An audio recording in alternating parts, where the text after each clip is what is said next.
I'm Jay Thomas, and welcome to Rides.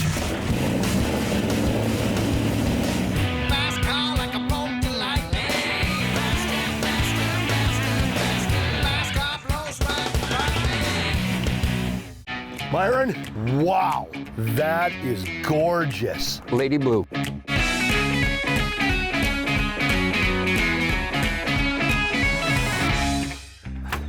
Oh, look at that. Climb in. He's already buttered me up. Oh, man.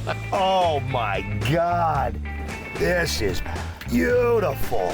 What's the story on this car? I spent 4 winters building it. It's got the original 348. I built it as a 60s custom. There's probably 15 modifications on it. Those are not Impala taillights back here. These are not the cat eyes. Nope. 59 Buick. Look at that. 60 Buick bumper. Why did you decide to go down? Because people love the cat eyes. I saw a picture from an old 50s magazine that was very similar. I had to make sure it fit, so I took a picture, had them blow it up life size. Then I took round rod, put steel studs out to hold it in place, and then welded in metal. This is cool. Now, what are these off of? Cupboard door pulls. Is that what they are, really? Yep. That's hot rodding. You look at something and go, you know what, that would look cool. Gas cap was here tilted down. So when I put this in, that eliminated it, and then I put the license plate down here. Okay. There's the filler. And it's vented. It doesn't leak gas, fumes, or anything. You went all out on this. That's my wife's tuck and roll. That's her work? She did that. You owe her a big favor. Yes. Yeah. And then on the side, took a 59 front fender spear and put it back here. It's a subtle thing. That's how they're done right, because every time somebody looks at it, they catch something else. And I Frenched the antenna, but I put an accent Look at light on that. it. That is not an Impala grill. 59 Imperial. It wasn't a case of bolting in, so I had to put round rod and fill all that in. Well, you like that round rod, don't you? It's good filler stuff. Let's see the jewelry box, man. 348, you said? 348, original engine. Not that it matters anymore if it's numbers matching on, because it's been so Everybody says numbers customized. matching. It doesn't matter on this. It doesn't matter on this. This blue is just stunning on this, Myron. What color blue is this? 2014 Ford pickup. Folks, when you're looking at paint for your vehicles, don't be afraid to look at the new stuff. It looks so much different on a classic or an antique car than it does on the new cars. A lot of guys take all of this chrome off, but we decided, you know, that's a lot of blue. Let's keep the chrome with It it. kind of breaks it up, but it fits the whole theme of the car. When I put buckets in, they didn't come with them. These are 64, 65 Pontiac buckets. These things are comfortable. Yep. And I don't like the aftermarket shifters. I've always liked this horseshoe shifter. I mean, it's custom, but Yep. you did the customization right. So did you do all this work yourself? I did everything but the engine overhaul, the pinstriping, and the interior. But you did the body on this? Yep. What's your background? A music teacher. A music, I love it, a music teacher. You want me to fire it? Of course, you gotta fire it up. That is the sound of America, baby. Should we go for a ride?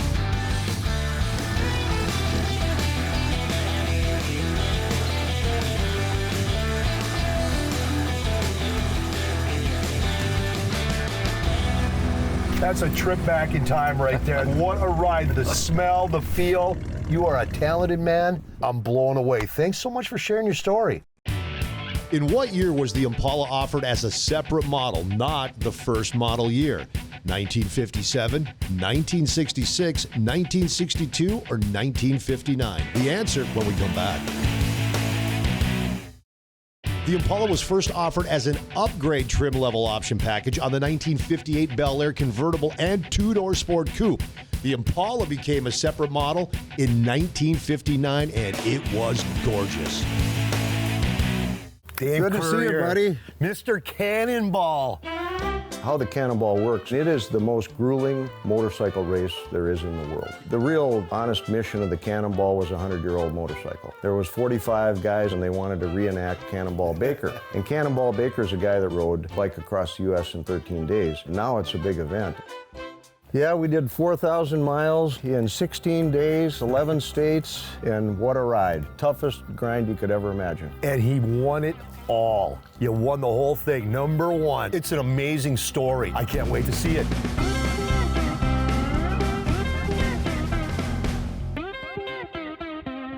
And there it is, There it Sault is. Ste. Marie, Michigan to Padre Island, Texas. Yeah, it was an awesome ride. Well, come on in and see what we got All right, in here. I can't wait.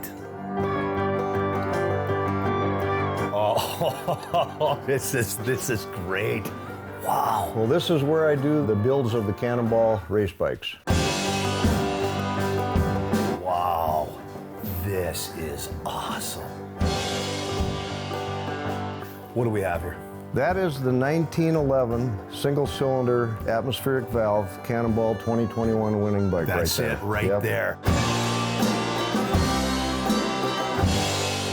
Okay, how did you get into this? The older bikes really gravitated to my liking. As soon as Cannonball really started in 2010, I read everything I could find. So I picked the 1911 because of the difficulty. It's an atmospheric valve, it's got the leather belt, it's a single cylinder, and quite frankly, that bike was the most difficult thing to get to run because on the Cannonball, you've got to be able to run about 40 miles an hour. Well, here's my question. Okay, if you're going through the mountains on these, what does that do to your carburation? I adjust on the fly. No, we're talking a 1911 single 1911 cylinder single bike with a belt going drive. 40 belt drive. Yep. How many belts did you have to take on the road? I had 4 belts stacked up here so that I could do a quick change. It took me about 8 minutes to change all the leather belt and the leather lagging. And I went through 22 of those on the 16 days, so. No, if that belt snaps on you when you're in the middle of the race, you've got to fix it there on the spot. Right on the spot.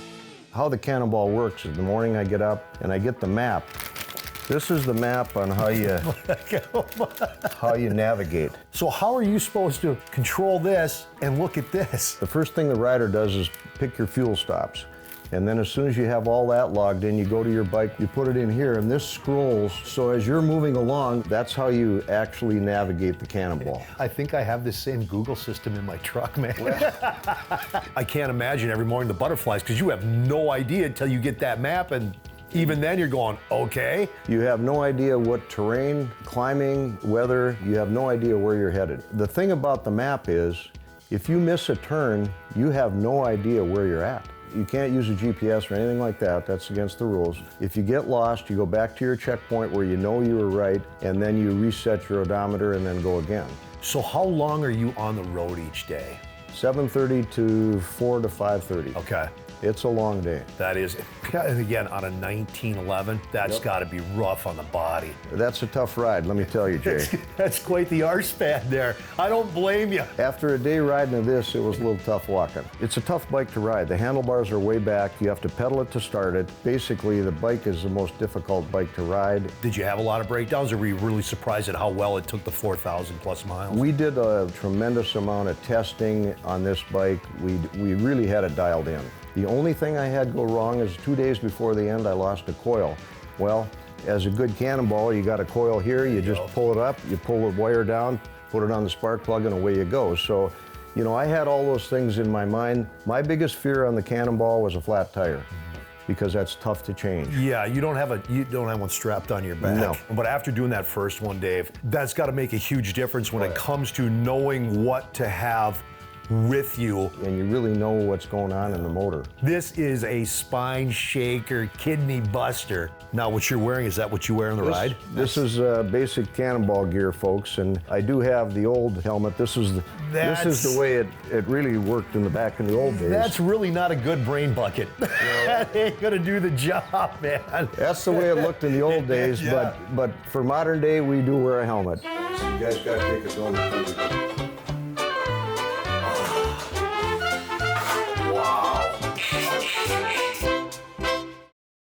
What's the prize?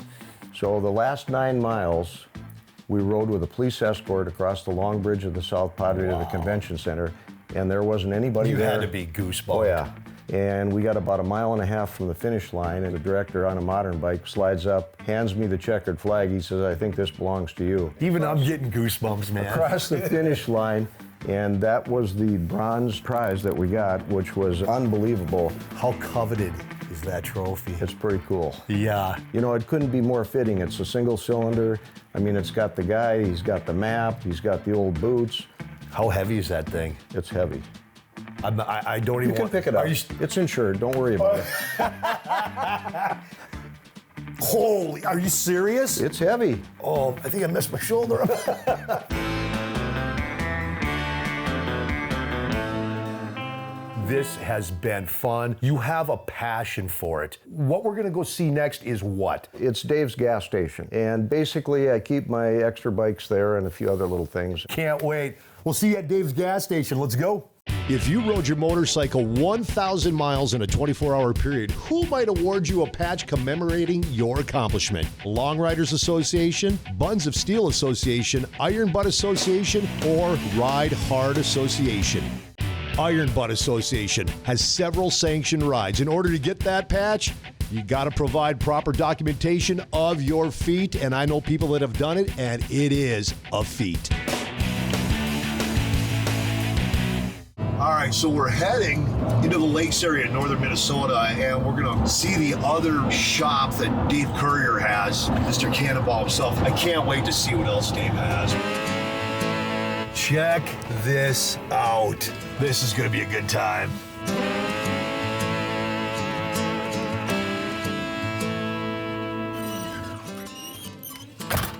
Hey, Jay!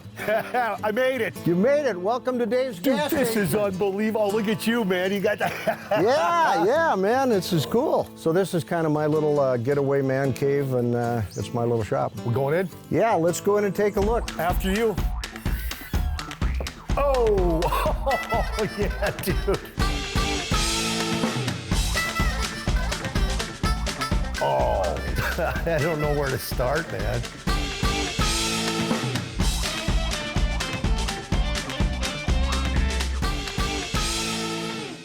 Come on, really? Flying Merkle? Yeah, that's a 1911 Flying Merkle. That's an all-original bike, and there's probably 7 or 8 original bikes like that.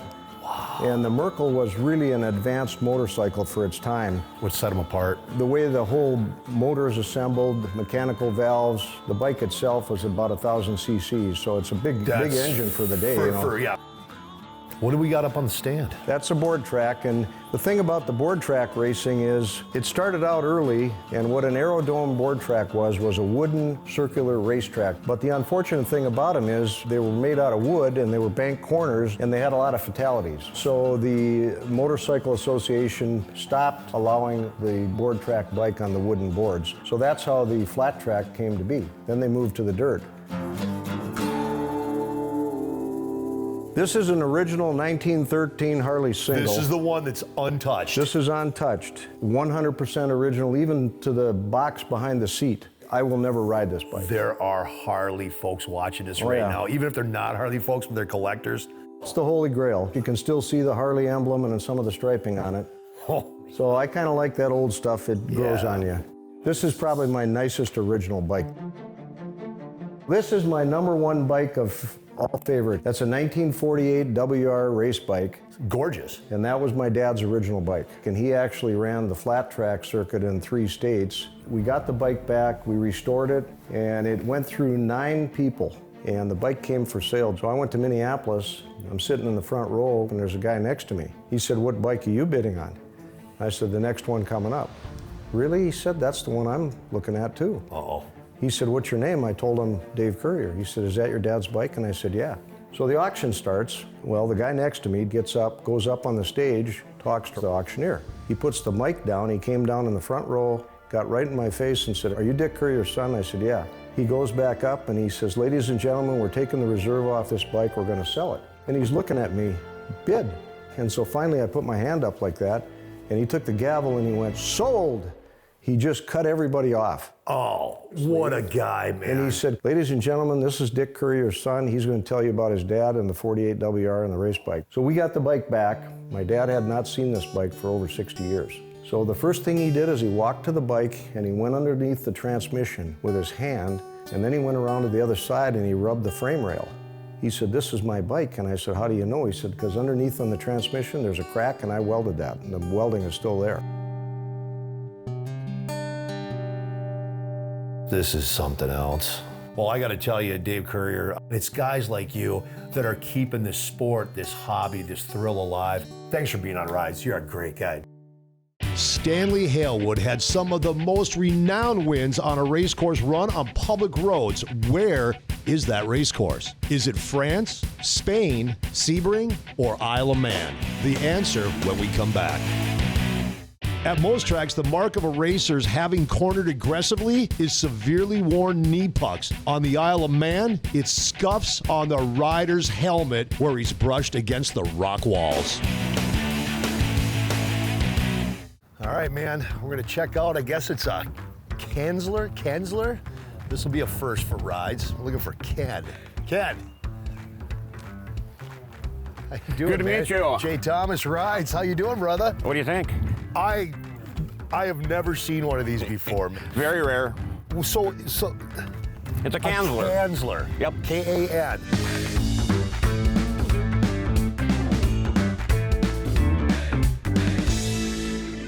It's not a kit car. It was made by the factory. They made 6 of them in the factory. There was 1 prototype, so there's actually 7 of them. This one is actually number 001. You've got number 1. I got number 1. How did you get your hands on this thing? Internet. Just off the Yeah. internet. In Minnesota, the guy got in trouble with the law. He needed something for collateral to get out of jail. Okay. He used this for collateral. He gets out of jail, he wants his car back, and the guy says, well, you have to pay this, this, and this. He said, just keep the car. So the bail bondman kept the car, put it in his dad's barn, and I bought it from him. Took me a long time to buy it. But I've never heard of these. Kanzler himself says he was worked with Ford. Him and Ford got into a disagreement. He left. He went to work for Opel. This kind of has an Opel look to it. Yep. Yeah, the back part does, yeah. Of course, when we were young, we always thought they looked like little miniature Corvettes. That's what we thought. Yeah. Always wanted one, I never had one. You find weird stuff on the internet. So what did these things go for when they were brand new? They started at 65 and went up to 80. Wow. That's actually a letter if someone wanted to buy one $73,200. for the way he wanted it. Wow. Now, you go back to 79 and put that to today's money, Well, you look at a Corvette back then, you could buy a lot of Corvettes for that money. and I won't ask what you got it for. Actually, what you pay for them is nothing. Really? It's what you put into them. Yeah. It's almost like they just dropped an Opel GT on a kit. It's got to be all fiberglass? Fiberglass with metal underneath. Did they build their own chassis for this, or did they steal from something? Okay, they bought Mercury Cougars. Well, they started out the first one, they bought Lincolns Okay. with the 460. And that's what they made the prototype out of, but it was too expensive. So they went and bought brand new Cougars, took the parts they want off of, and sold the rest. So it's all Ford motors. It's really easy to find parts for. What's the engine in this? 351M modified Okay. with the 400 block. So it's the big block. Really? This thing's got to have nothing for weight. You might be, how much do you think it weighs? I'm guessing 2,500, 3,000 pounds? 3,600 pounds. I was off that much, huh? Wow. Holy smokes! There you go. Wow, that is jammed in there. Look how far up front that is. 6 of them. How many are still actually in existence on the road? They say there might be 3 of them that are alive yet. 3. Well, you know when you go to car shows, you know that you're the only one. Yep. You know, you can go there with your Camaros and your Chevelles and your Stangs, and you know there's gonna be umpteen million of them. You pull up in a 79 Kanzler, you know. I'm just trying to wrap my head around this, man. This is crazy. The rear stuff is really neat. You don't have to lock your gas cap. No one can find it. Oh, there it is right there. We're gassing up down to the local gas station one day, and 2 of the young boys come by. Do you mind if we take pictures? Go ahead. Yeah, take pictures. Automatic transmission, power steering, power brakes. Old time. Old time, okay. Yeah, the one where you go like this, and then it starts churning. Yeah. What'd they do for an interior? I mean, this is a custom interior, but did they steal anything? Everything else is custom. Custom-made seats. The actual wood in there is actual teak, handmade. Wow. Very, very unique. Wow. And it's all the little things that make the car. That teak's held up really good. Yeah. Have you had to do anything to it? I put tongue oil on it. Tongue oil on it, yeah. Interior's in really good shape. Yeah, it was taken care of. A Jensen stereo? Boy, does that scream late 70s, early Yep. 80s. It's got all the luxuries.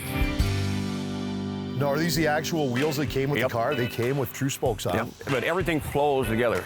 Underneath, it's all I-beams. It's probably the safest car you ever drive in. The more you look at it, the more you see the Opel, man. I Yep. mean, it's just, you see it, it's right there. So heads must turn when you show up with Oh, this. people stop me in the street.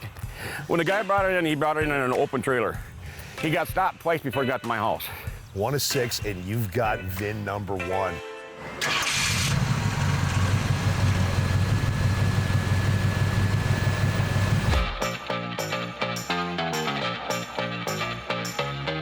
All right, we're gonna go for a cruise in this wicked, I don't know what, Kanzler. I can't believe this thing really actually rides good. We're about to find out. All right, so Ken, you swear? Oh, smokes, man. My boots barely fit in here. Is this seat? Oh, it's all the way back. Okay, here we go. That's a quiet ride. Yeah, It's not a rattle trapper. It's just nice and smooth. It's tight. Damn, it grabs the road good. It's so long that it gives you the ride. You got a whole lot in front of you out there. Let's switch around. You can drive it. Yeah, all right. You got something special here. You know when you roll in with this, it's the only one. The only thing that gets me is the people call it a kid car, and that's It's not a kid car. Yeah. I cannot believe how tight and how smooth this thing rides.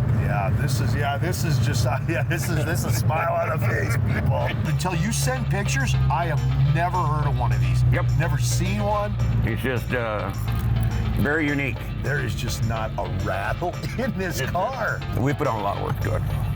This is a great riding car. This is awesome, man. Thank you for the experience. Thanks for being on Rides, brother. Hey, we love it.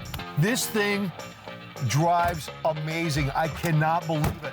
There is not a rattle in this car. I purposely hit some good bumps on the road just to see, because usually you get old cars like this and there's gonna be rattles and shakes.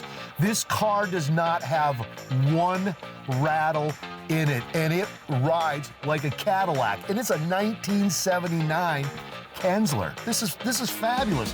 This was a great experience. This is what Rides is all about, man. Hey, if you have a cool story that involves a car, a motorcycle, a boat, heck, anything with an engine, we want to hear about it. Just go to rideswithjthomas.tv, send us a picture with your story, and your ride could be featured on the show. And don't forget to visit the merch shop where you can get all your Rides gear. From everyone here at Rides, thanks for watching, and we'll see you next time.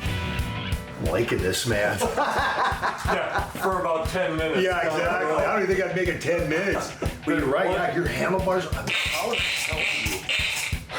Oh, man. So are you trying to sit up as straight as you can? You sit up straight a lot. And once you can't feel anything from your belly button down, Yeah, you're done.